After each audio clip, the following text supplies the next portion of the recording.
18, got to get to May for a little while. We got to start at the April showers a little bit early. It feels like we're already having, the severe weather where things just start to make that transition a little rough. But this transition to cold weather to me was rough last night into this morning. When we pulled out of our drives yesterday morning, it was 75 this morning. Crazy. Is it in the 30s right now? 30s, feeling like the 20s. Wow, So not nice. huge difference out there this morning.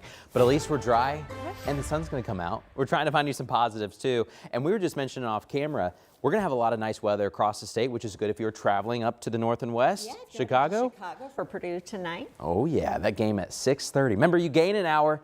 So if you're 6:30 and you're getting out of northwest Indiana and you're heading to Chicago, you'll gain that hour. That kind of helps. But if you're coming back late tonight, you're going to lose that hour. You'll be back late tonight here in central Indiana. Right now, we're in the 30s this morning. We're right next to freezing. It feels like we're below freezing once you factor in those winds. However, the wind is starting to back off. It was gusty yesterday. It was still pretty windy overnight last night. Now we have a wind that's 10, 15 miles per hour and decreasing as we speak. So it won't be as breezy throughout the day today. Finally getting a little bit of a break, but the damage is done. It's cold out there this morning.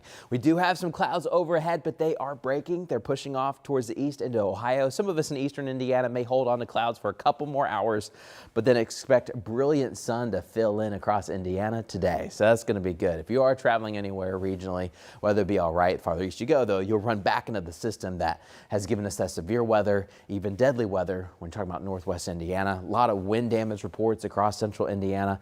That one was a doozy. When you're looking to the west, though, we have two storm systems we have to get through before next week. One comes in tomorrow. Shouldn't be a huge deal, but it will bring a lot of wind. We could have winds up to 50 miles per hour around Indy and places to the north like Kokomo and Marion. You could have wind gusts up to 60 miles per hour tomorrow. Very windy day, maybe a spotty shower. Doesn't bring us a lot of precipitation, just a lot of wind. And then our next system hasn't even quite made landfall yet. This comes in Sunday with some rain and possibly thunderstorms switching over to some accumulating snow Sunday night and Monday.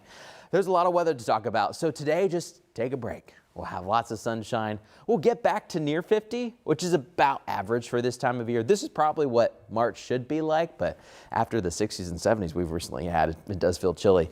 Mainly clear skies out there today. We'll be back into the 40s by lunchtime and try to top out near 50 later today. Nice evening ahead. We won't get as cold this evening because south winds will start picking up and we have a very breezy day tomorrow. Spotty shower tonight and tomorrow, not a big deal. It's really this weekend, Sunday into Monday, when our next bigger storm system arrives.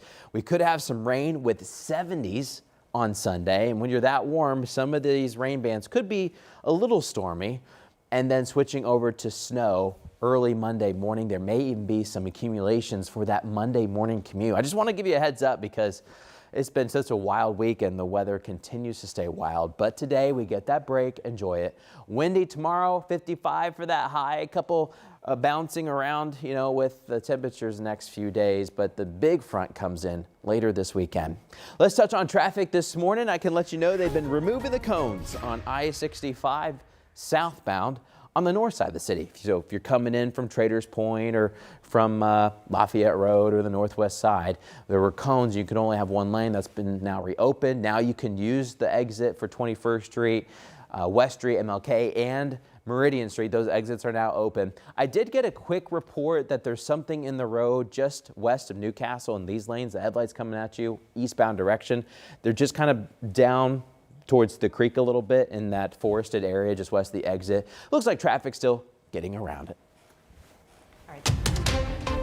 Thank you, Matt.